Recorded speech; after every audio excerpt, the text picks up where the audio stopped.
dépendons pour nous financer, pour faire fonctionner notre budget, de pays et de personnes extérieures qui n'en ont pas grand-chose à faire du bien vivre en France.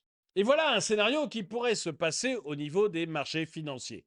Un petit doute sur notre capacité à rembourser, un petit doute sur notre capacité à lever encore davantage d'impôts dans un pays qui est déjà très imposé. Et dans ce cas, les taux d'intérêt commenceraient à augmenter davantage.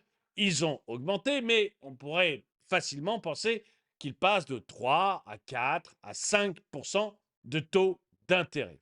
À ce moment-là, notre dette coûterait de plus en plus cher. Et si la dette coûte de plus en plus cher, il devient de plus en plus difficile pour l'État de payer les intérêts de cette dette sans toucher au reste de ses activités, je dirais, absolument essentielles comme l'éducation nationale, l'armée ou la santé.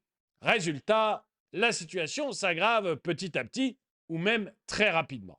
À ce moment-là, vous avez un risque de défiance généralisée qui fait que les capitaux commencent à quitter le pays. Les investisseurs, donc, se mettent à se dire que la France est peut-être un petit peu trop risquée et ils retirent les investissements qu'ils ont en France et commencent à les mettre vers des économies qui leur semblent plus sûres.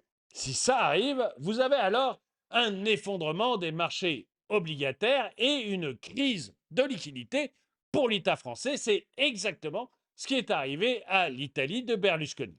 Dans un tel scénario, la France serait obligée de prendre des mesures radicales pour restaurer la confiance, pas comme l'a fait le Premier ministre qui a succédé à Berlusconi.